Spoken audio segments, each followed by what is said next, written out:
Hello student, कैसे हो आप सब। और आज हमें डिस्कस करना है फंडामेंटलनेस और रिलायडनेस। इन दोनों टॉपिक को फुल डिटेल में हमें एक्सप्लेन करेंगे। और ये जो टॉपिक हैं ये CSIR के लिए और जो गेट एग्ज़ाम होता है बहुत ही इम्पोर्टेंट होते हैं। तो चलिए स्टार्ट करते हैं, क्या होता है फंडामेंटल एंड रिलायडनेस। सबसे पहले आपको बताते हैं जो फंडामेंटल और रिलायजनिस ये दिए गए थे, एक साइंटिस्ट था, क्या नाम है उनका, आप देख सकते हैं यहाँ पर, हचिंगसन। अजीब सा नाम है, हचिंगसन नाम है साइंटिस्ट का जिन्होंने इसको दिया था।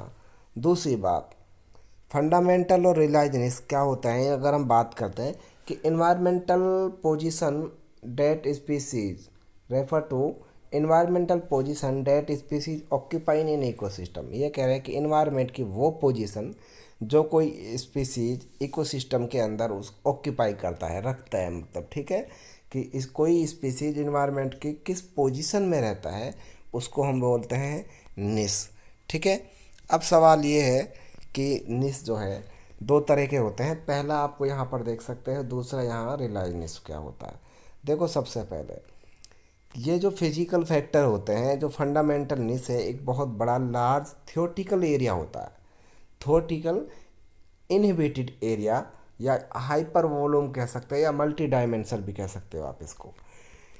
विच स्पीसीज कैन ऑक्यूपाई, ये कह रहे हैं कि एक बहुत बड़ा एरिया जिसमें कोई स्पीसीज रहती हो। ठीक है। थियोटिकल एरिया जिसमें कोई स्पीसीज रहती हो।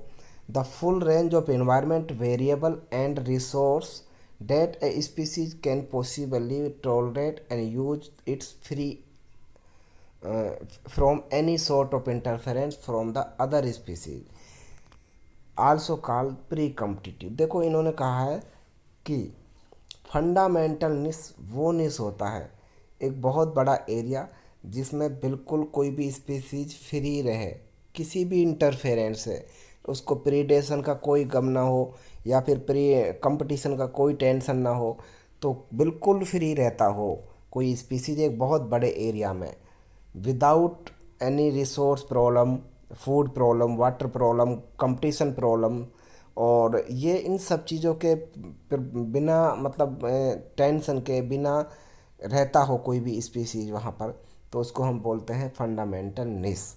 अब सवाल ये है कि एक फंडामेंटल जो निस है ये तो काफ़ी बड़ा एरिया होता है। ये जो फंडामेंटल निस है इतना बड़ा एरिया मान लिया आपने, इस एरिया के अंदर अगर एक छोटा सा एरिया है और उस छोटे से एरिया में कोई भी स्पीसीज रहेगी तो सीधी सी बात है यहाँ पर कंपटीशन क्या हो जाएगा, बढ़ जाएगा। हम कह सकते हैं कि फंडामेंटल निस के अंदर एक अगर एक दूसरा निस होता है उस निस को हम रिलाइज निस बोलते हैं। और ये ऑब्वियसली जब फंडामेंटल काफ़ी बड़ा है तो ये क्या रहेगा, छोटा रहेगा भाई यहाँ पर ये। ठीक है। तो जो रिलाइज निस क्या होता है, is the actual smaller hyper volume, ये एक छोटा सा हाइपर वॉल्यूम रहता है which species occupy under the interference and predation from the other species। और ये कह रहे हैं कि यहाँ पर इंटरफेरेंस रहता है दूसरी स्पीसीज का, चाहे वो जगह के लिए होता है चाहे प्रीडेशन के लिए होता है, जिसकी वजह से क्या हो जाता है, यहाँ कंपटीशन हो जाता है। अब बात करते हैं, देखो because of interference the interaction realise niche of species open smaller and in the fundamental niche. ये कह रहे हैं कि कंपटीशन की वजह से वो जो एरिया रहता है वो क्या हो जाता है, छोटा हो जाता है। ठीक है। It present with in the fundamental निस, और ये जो एरिया होता है ये एक फंडामेंटल निस के पास में ही रहता है। ठीक है। अच्छा, it also called post competitive. और देखो कंपटीशन, यहाँ पहले कंपटीशन होता नहीं था, बाद में यहाँ पे क्या है कि कंपटीशन हो जाता है, क्योंकि यहाँ पर रिसोर्स, फूड, स्मॉलर, ये जो सारी चीज़ें होती हैं इनके लिए कंपटीशन हो जाता है। ठीक है। तो ये तो हुआ आपका फंडामेंटल और रिलायनिस। तो नेक्स्ट देखते हैं हम कि इनके बीच में थोड़ा सा डिफरेंस देखते हैं कि क्या होता है डायग्राम के रूप में। ठीक है। अच्छा जी, देखो एक स्पीसीज 1 है, एक स्पीसीज यहाँ पर 2 है। अगर हम इस एरिया को देखें यहाँ से यहाँ तक, तो क्या है, ये जगह यहाँ पर कम है, एरिया यहाँ पर क्या है, रेंज ऑफ रिसोर्स क्या है, कम है, निस। जितना ज़्यादा निस रहेगा उतना ही वीक कंपटीटर रहेगा, क्योंकि उसको रिसोर्स यूज करने के लिए मिल जाते हैं। और अगर हम बात करें स्ट्रॉन्ग कंपटीटर की, देखो जितना एरिया कम होगा इतना ही क्या होगा, स्ट्रॉन्ग कंपटीटर होगा, क्योंकि कम एरिया में ज़्यादा स्पीसीज रहेंगी। और अगर इतनी ही 10, मान लो यहाँ पर स्पीसीज कितनी है, 10 है, और यहाँ भी स्पीसीज कितनी है, 10 हुई। अब आप एक चीज़ देखो, यहाँ पर देखो 10 स्पीसीज यहाँ है टोटल, 10 स्पीसीज यहाँ है, ये इतने एरिया में रहती हैं, और ये यहाँ से कितने एरिया में रहती हैं, इतना ज़्यादा एरिया है। अब जो ज़्यादा एरिया में 10 स्पीसीज रहती हैं उनके लिए रिसोर्स क्या है, आराम से यूज कर लेंगे, वो ज़्यादा रिसोर्स होगा। और कम एरिया में अगर 10 स्पीसीज रहती है तो कंपटीशन क्या होगा, उनके लिए ज़्यादा होगा। इसलिए यहाँ पर स्ट्रॉन्ग कंपटीटर है। और ये जो एरिया है स्पीसीज 2 का, ये क्या है, वीक कंपटीटर है, क्योंकि यहाँ पे ज़्यादा एरिया है। ओके, एक तो ये बात हुई समझ में। अब दूसरी बात देखो, ये जो एरिया है यहाँ से हमारा, ये जो सॉलिड लाइन दिखाया, ये फंडामेंटल निस है। क्यों, अच्छा, इस फंडामेंटल निस के अंदर अगर कोई दूसरा एक और निस हो जाए, एरिया हो, तो मैंने आपको बताया था कि फंडामेंटल निस के अंदर ही अगर होता है एक दूसरा निस, तो उसको क्या बोलते हैं हम, रिलाइज निस बोलते हैं। तो ये जो डॉटेड लाइन है ग्रीन कलर में, ये क्या है हमारा, रिलाइज निक है। और ये तो टोटल ये है हमारा, ये क्या है, एक पूरा फंडामेंटल है। और यहाँ से ये पूरा एक इकोसिस्टम मान सकते हो, इसके अंदर बहुत सारे निस होते हैं। ठीक है, तो चलिए इनके बारे में थोड़ा सा एक डिफरेंस पढ़ लेते हैं कि डिफरेंस क्या होता है। ठीक है, देखो फंडामेंटल जो निस था वो थियोटिकल निस होता है, और जो रिलाइज निस है वो एक्चुअल में जहाँ पे स्पीसीज रहती हैं उसको बोलते हैं।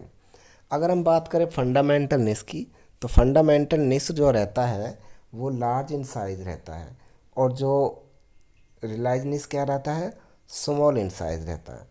और अगर हम बात करें प्री कम्पिटिटिव को, कम्पिटिटिव प्री कम्पिटिटिव जो फंडामेंटल निस होता है वो प्री कम्पिटिटिव क्यों होता है, क्योंकि वहाँ पर कोई भी कंपटीशन नहीं होता। ठीक है, चाहे वो मॉइस्चर हो, फूड हो, शेल्टर हो, सॉइल हो, ठीक है, कंपोजिशन हो, सनलाइट हो, टेम्परेचर, और बहुत सारी चीज़ें होती हैं, किसी के लिए कोई कंपटीशन नहीं होता। और दूसरी बात, अगर हम बात करते हैं रिलायंस में, तो ये पोस्ट कम्पिटिटिव क्यों होता है, क्योंकि यहाँ पर प्रीडेशन भी होता है, कंपटीशन भी होता है रिसोर्स के लिए। अब देखो बात करें अगर हम यहाँ पर कि देर इज फंडामेंटल में there is no competition either for resource और प्रीडेटर, अभी आपको बताया था। और यहाँ पे इन दोनों की चीज़ें कंपटीशन होता है। ये जो फंडामेंटल ये नेचुरल हैबिटेट रहता है, और यहाँ पर ये एबायोटिक कंपोनेंट भी रहते हैं यहाँ पर, और बायोटिक कंपोनेंट भी रहते हैं यहाँ पर। ठीक है, जिनकी वजह से क्या हो जाता है, कंपटीशन हो जाता है। ठीक है, आप इस डायग्राम में देख सकते हैं यहाँ पर ये फंडामेंटल निस है जिसकी वजह से स्पीसीज दिखा रखी है इतना, और रिलाइज निक में जिसकी वजह से क्या है, स्पीसीज कम हो गई है। देखो आप यहाँ देख सकते हो, ये जो है प्रीडेशन और कंपटीशन लिखा हुआ है जिसकी वजह से स्पीसीज कम हो गई है। और यहाँ आप देखोगे यहाँ पर टेम्परेचर है, ह्यूमन मतलब ह्यूमिडिटी है, ये सब चीज़ है, इनकी वजह से इस पर कोई फ़र्क नहीं पड़ा। बट जैसे ही कंपटीशन वगैरह हुआ तो स्पीसीज क्या हो गई है, कम हो गई है। ठीक है, तो ये अब आपका तो आज के वीडियो में इतना ही है। बाकी मिलते हैं आपसे नेक्स्ट वीडियो में किसी दूसरे टॉपिक के साथ में। Thank you very much for watching this video. Please like, share and subscribe my channel.